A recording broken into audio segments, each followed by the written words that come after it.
funny. Right, what shall I do the wedding day story? You haven't told me. That's a good one, that, yeah. So, January the 30th, 2019. A young man called Paul Smith. Was it January the 29th? You remember it well. Just, that's alright, you can try and make me look like a dickhead. All you like, lad.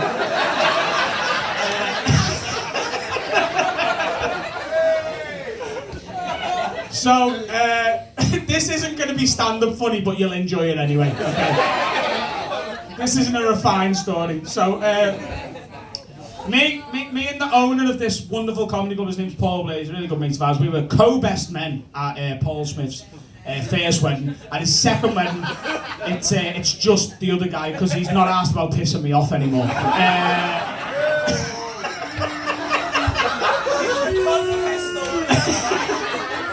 So on his wedding day, I brought a bottle of lovely whiskey. So we're partial to a nice whiskey, nice straight. I bought a bottle of Lagavulin 16-year-old whiskey. It's a fucking doozy.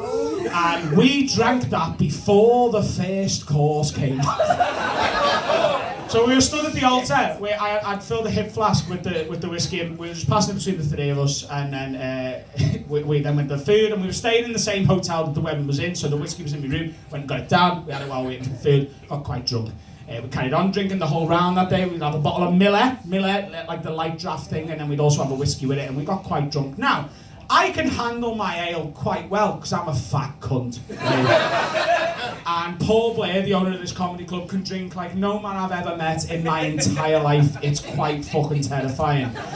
And this guy is an absolute pussy. The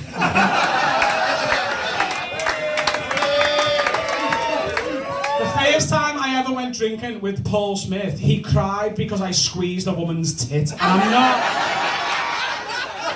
That's not a lie, is it, Paul?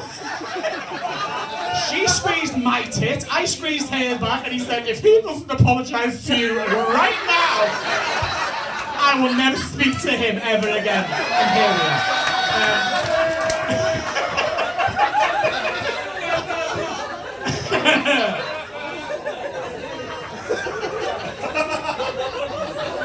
So the night goes on, we're having a really good time, and it comes the time of the evening for the first dance, the most looked forward to event of any wedding, I think we can all agree. It's about 7 o'clock at night, you know, a reasonable time. We'll do the first dance at 7 o'clock at night, because at 7 o'clock at night, the groom couldn't possibly be so drunk that he can't dance.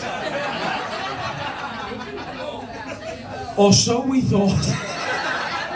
He couldn't do it. It was literally his then wife and soon to be woman.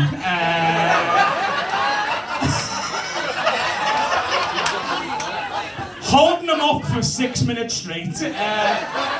But you know, she knew what she was buying into. She knew he was a lightweight. So they finished the dance, and she said to us, me and co-best man, the other Paul, just do us a favour and put him in bed. And we did. We put him in bed at exactly, and I checked this earlier because I told this story to Daniel Sloss, one of the comedians who was on tonight. We put him in bed at 8:15. You know,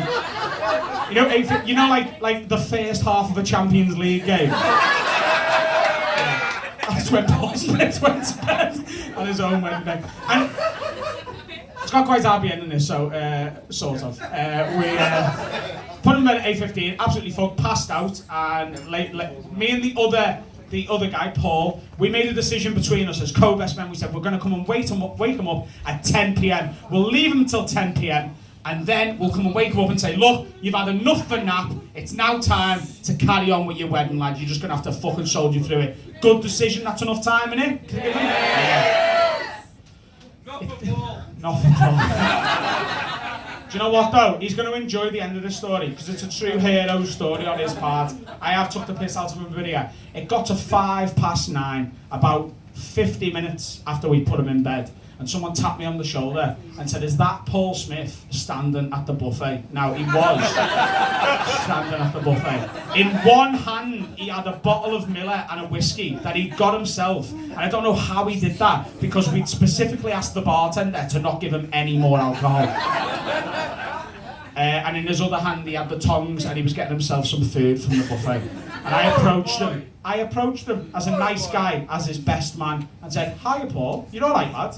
because we put you in bed an hour ago. And he went to me, for fuck's sake, you're not me ma, I just needed a cunting nap.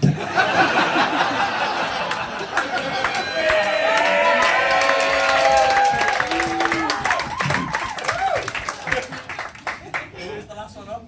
Paul Smith got the best second win I've ever seen anyone have. And the last two people up drinking that night were me and him, and it's an honour to share the stage with the great man tonight.